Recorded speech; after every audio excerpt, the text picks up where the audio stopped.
o livro ele tem várias formas de interpretação, não é só para quem está na favela, quem está na periferia, para aqueles que têm essas dificuldades, né? Falar, não, estudar não é para mim, eu nunca fui bom, eu nunca me dei bem nos estudos, né? Mas através do livro dá para ver que não importa onde a gente esteja, onde a gente mora, a família que nós temos, através da educação, a educação ela liberta, né? O conhecimento te liberta, tira você de um cativeiro e te coloca num mundo de oportunidades.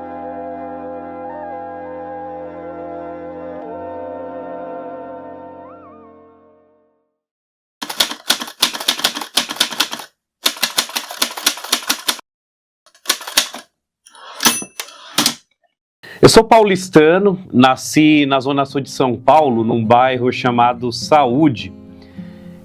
E eu fui para esse bairro, num bairro, na verdade, chamado Americanópolis, que é ali do distrito da Saúde, ali na zona sul de São Paulo, quando os meus pais saíram do Ceará para São Paulo. Então foi o nosso primeiro local de moradia, né? Era uma favela, a gente morou em barraco ali. E quando eu completei 1 ano de idade, o meu pai, né, sabendo ali do acesso que tinha para terrenos ali em Heliópolis, também na Zona Sul, a gente foi morar lá em Heliópolis. E nessa mesma perspectiva, um local pobre, invadido, barraco, esgoto, e eu fui uma criança muito doente. Desde 1 ano de idade eu tinha bronquite e eu passava muito mal, né, de saúde, então eu não fui para creche, para pré-escola, e isso afetou um pouco algumas habilidades que eu deveria ter desenvolvido. Então eu tenho uma experiência, por exemplo, quando eu fui para o 1º ano da escola, eu fugi da escola, né, porque a minha mãe me deixou e eu não entendia aquele ambiente, né, parece que eu tinha fobia, tinha medo daquelas pessoas, eu não entendia o que era a escola, né. Quando eu faço uma linha histórica da linhagem parental, né, então meus pais, eles são analfabetos, né, nós somos preto, pardo, pobre, favelado e nordestino. E o estudo não era uma referência que a gente tinha. Então eu ficava na casa de várias pessoas, de vizinhos. Uma especial, eu ficava muito na casa da Lucy, né, com ela, com os filhos, né, a gente ficava brincando ali. Bom, a Preta veio de Pernambuco, de uma cidadezinha do sertão de Pernambuco, por nome de Pesqueira, que essa cidade é mais conhecida por causa de um castelo que tem lá. E eu vim porque o desemprego era muito grande lá. Eu cheguei até aqui porque eu mudei da Moca para sair do aluguel, porque na época, em 87, não queriam alugar casa com criança, e quando queria o ambiente era pesado, era cortiço mesmo, né? Certo. Então não dava. Então a solução foi comprar um barraco na comunidade e vim morar aqui para sair do aluguel. Quando eu vim morar aqui, os pais deles me emprestaram um grande favor, porque era barraco, eles moravam na rua da frente, que aqui é viela, e aqui não tinha água, aqui era bem feio, era esgoto a céu aberto no bairro, e os pais deles foram muito solidários comigo e me emprestou água, e foi aí que começou a amizade. Você lembra alguma coisa assim do meu pai falando sobre mim? E ele falava assim, o Marcelo ainda vai me dar muitas alegrias. Mas essa era um pouco a minha vida ali. Mas na minha época não existia internet. Então, como eu ficava na casa das pessoas, eu ficava brincando. Então eu ficava brincando na rua, de bolinha de gude, peão. Parece que esse é o lado bom assim, da favela. E a Lucy é bem interessante porque ela é uma mulher que cobra, né? Então ela cobrava bastante os filhos dela, que tinha que estar na escola, que tinha que estudar. Então ela ficava muito no nosso pé e o meu pai também. Eu acho uma boa ideia incentivar, certo? Só que também as pessoas precisam querer, porque é impossível você querer ajudar alguém que não quer ajuda. E tem umas pessoas que não querem, que preferem, sabe, as coisas mais fáceis. E o mais fácil é difícil, né? É difícil não, é dolorido, porque a lei do retorno não falha. Quando eu fui para a primeira série, foi quando eu comecei a ter minhas relações sociais, que eu tinha muita dificuldade, porque a escola não fazia sentido. Tem uma música aí do grupo de rap paulistano, o Racionais MCs, que parece que representa muito essa minha fase da vida. Que a letra fala assim: pela janela da classe eu olhava lá fora, a rua me atraía mais do que a escola. Quando eu fiz 17 anos, eu tinha que sobreviver. Agora eu sou um homem, eu tenho que correr. No mundão você não vale o que tem, eu não podia contar com ninguém. Parece que essa música foi feita pra mim, porque era essa sensação que eu tinha. Pela janela da classe eu olhava lá fora, a rua me atraía mais do que a escola. Fiz 17, tinha que sobreviver. Agora eu era um homem, tinha que correr. No mundão você vale o que tem, eu não podia contar com ninguém. Meu pai me cobrava muito para estudar, e eu tinha esses desafios, porque assim, a minha mãe, na visão da minha mãe, eu precisava ser tecnicista. O meu pai me defendia mais. Para o meu pai, eu tinha que trabalhar naquilo que eu me identificava como talento. E na época parece que o talento era comunicação. Depois eu participei de alguns projetos. Teve uma igreja no Moinho Velho que fez um projeto chamado Projeto Esperança, que eles entravam na favela com o intuito ali de evangelização, tanto uma educação cristã tradicional e uma educação secular, né, que a gente chama. E ali parece que me despertou, né, porque quando eu participava, quando criança, a gente ganhava brinde, chocolate, por acertar perguntas. E parece que esse negócio me atraiu, né? Então, se eu acertava uma pergunta, eu ganhava alguma coisa, parece que começou a fazer sentido estudar. E nessa transição, eu tive o privilégio de conhecer o psicólogo Alexandre Ribeiro. Então, o Marcelo, ele nos convidou aqui do consultório para participar de um projeto que ele estava desenvolvendo no Heliópolis, que era uma rádio comunitária. Visitávamos o programa do Marcelo, levando informações sobre os transtornos mentais e compreender não só a si mesmo, mas compreender familiares que eram portadores de transtornos mentais. Foi nessa aproximação com o Dr. Alexandre Ribeiro que eu me apaixonei assim pela psicologia, pelo comportamento humano, né? Ele me orientou muitas vezes, principalmente porque eu estava num dilema, né? Eu estava num choque, porque eu amava a favela, que foi o lugar que eu tinha para morar, mas ao mesmo tempo eu sentia ódio da favela, porque era o lugar também onde eu vinha violência, eu perdi amigos por causa de drogas, então também não fazia sentido. E aí o Ribeiro me ajudou muito, né, nessa comparação de sentimentos, de pensamentos. Então ele me auxiliou bastante. O que eu percebi do Marcelo, na verdade, foi uma pessoa com muita vontade de ajudar as pessoas. Eu sentia no Marcelo, de forma muito legítima, de forma muito verdadeira, valores pró-vida, valores, eu diria, cristãos, de querer ajudar as pessoas, de querer dar a sua contribuição, e mesmo diante de uma realidade que ele vivia, experimentava, da comunidade do Heliópolis, uma série de desafios lá, ele procurava, dentro das possibilidades dele, contribuir com essa comunidade. Então, a minha transição de fase de vida foi um pouco isso. Passou um período eu consegui sair da favela, né, programando, né, então eu comecei a trabalhar por redes de relacionamento, por network, por indicações. Eu comecei a trabalhar, consegui encontrar um mercado de trabalho. Então eu fui radialista, trabalhei como radialista, Depois comecei a fazer uma graduação em jornalismo.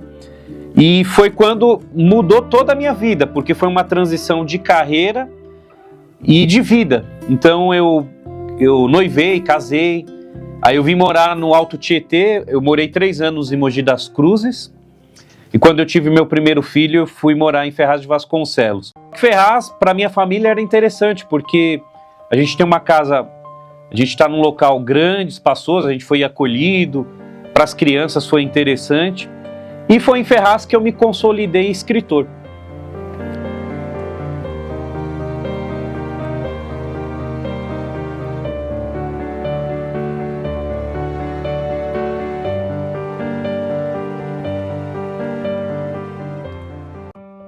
Bom, conheci o Marcelo aqui em Ferraz de Vasconcelos, os filhos deles estudavam junto com os meus, tivemos alguns encontros em reuniões, né, de pais, sempre tinha aquelas lutas, né, a gente precisa melhorar tal coisa, a gente precisa fazer uma reforma, não tem verba, precisa de um bebedouro e tal, e nessas reuniões a gente sempre tinha algumas ideias de como conseguir, através de rifa, bingo, noite do caldo e tal. Eu conheci o Marcelo assim, as mesmas ideias que eu tinha, ele tinha também, né, e a partir daí a gente começou a se aproximar, né, trocar contato. Depois nós começamos a conversar mais, onde eu vi que ele tinha formação de pedagogo, né, jornalismo, e ainda estava buscando mais a área da psicanálise, né. Sim. E quando ele falou, eu vou escrever um livro, eu falei, pô, que legal, né, mas não imaginava que seria a história de vida dele, né. E quando veio a pandemia da Covid-19, eu comecei a escrever, porque eu achei um diário, que na época que eu morava na favela, e nesse diário foi quando eu escrevi aqui o meu primeiro livro, aqui, o Favela no Divã. Né? Então ele vai falar um pouco dos meus questionamentos, então eu realmente coloquei aqui a favela no divã, né? O divã é esse sofá sem encosto, e para quem faz terapia presencial, né, psicanalítica, a pessoa deita aqui e ela começa a falar. Quem procura uma terapia é uma pessoa que está doente, tem uma doença psíquica. Então eu coloquei a favela no divã, eu falo que a favela ela é uma doença social. E aí foi quando eu escrevi o livro, né? Ela é uma trilogia, esse é o volume 1, aqui é o volume 2, a pseudo-herança, que fala um pouco da minha transição de querer sair da favela, e aqui o volume 3, Polissemia do aglomerado subnormal, que fala da minha experiência de mostrar o quanto é difícil sair da favela e como cada pessoa tem uma interpretação do que ela é. Marcelo, ele assumiu de uma forma assim muito corajosa, eu diria, e verdadeira, e que a comunidade ela tem indiscutivelmente os seus pontos nobres, as suas relações afetivas, o estabelecimento de relações de ajuda, trabalhos sociais, mas que aquela comunidade, como outras comunidades, o ser humano ele merece muito mais. O ser humano não pode simplesmente se adaptar àquelas qualidades de existência que elas estão muito no limite humano.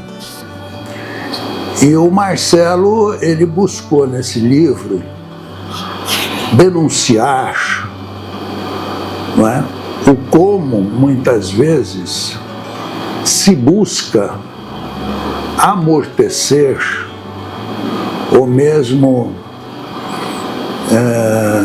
se passar uma capa de politicamente correto para manter as pessoas numa qualidade de vida que eu diria, muitas vezes, até subhumana.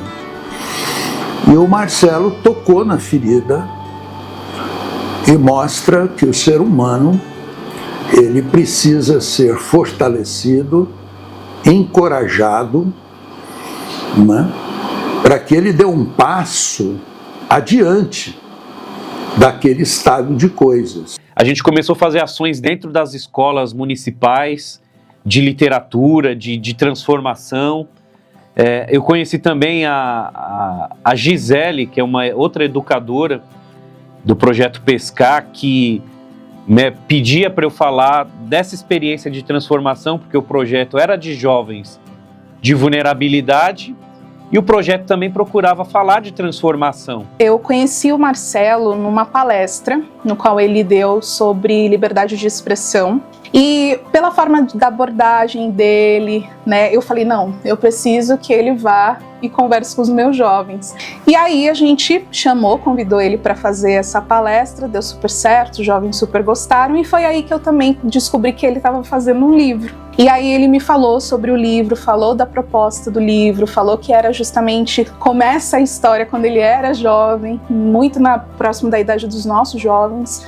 Eu falei, Marcelo, eu preciso desses livros também dentro do Clube do Livro para a gente trabalhar com os meninos.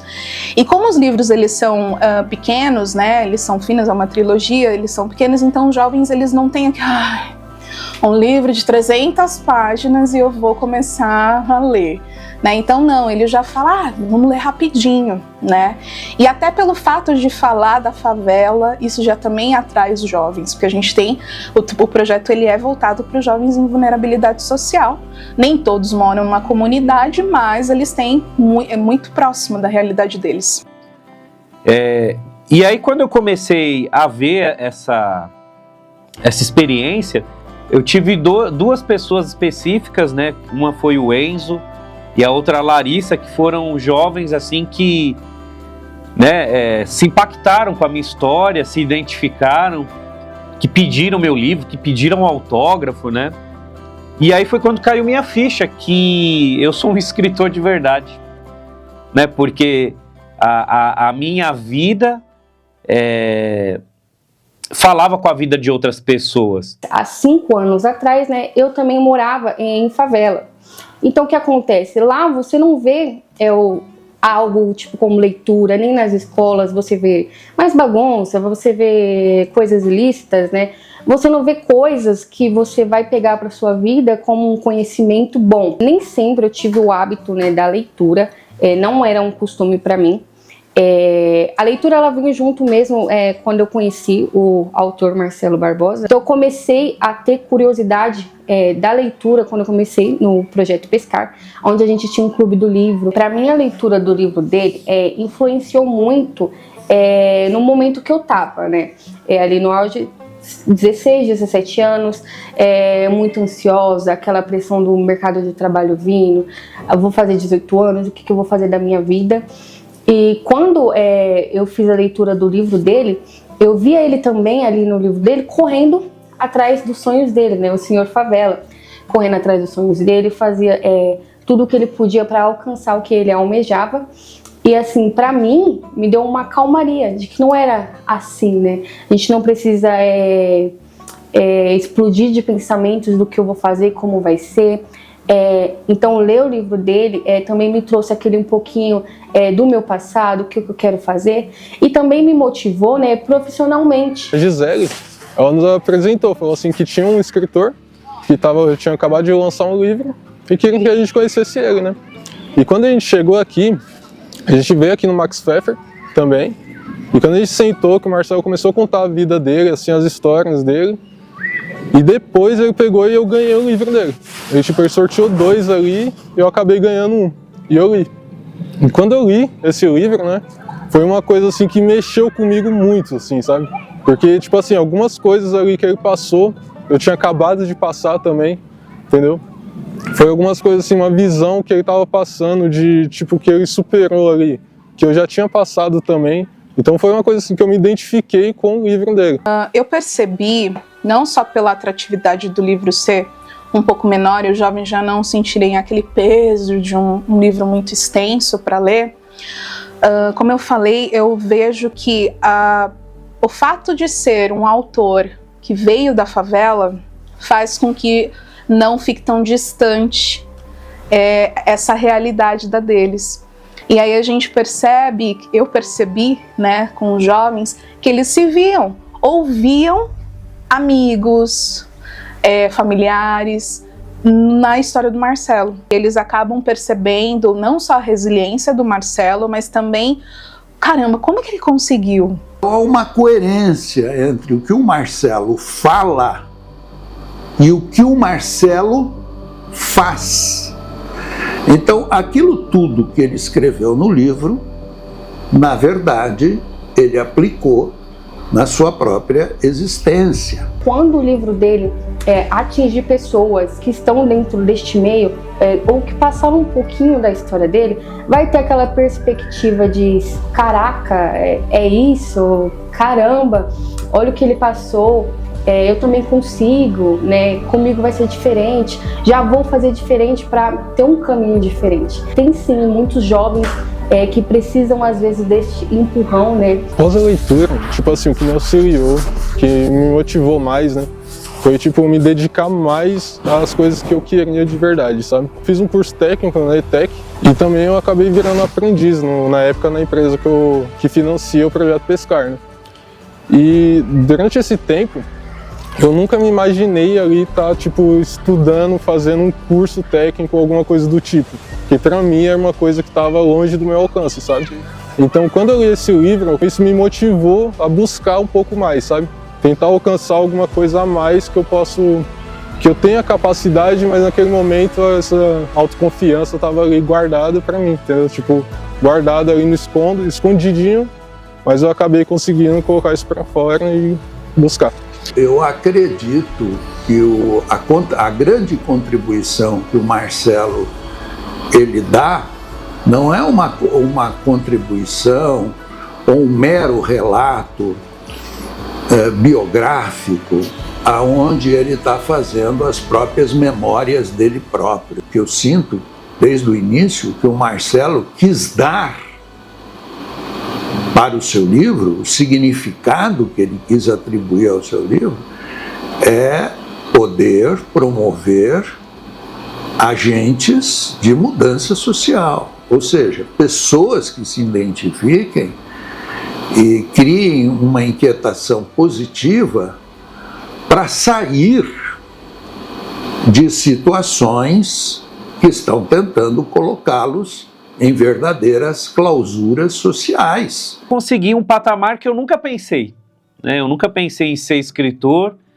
mas foi a partir da escrita que eu comecei a olhar para a minha própria vida e ver o quanto a minha vida realmente ela mudou.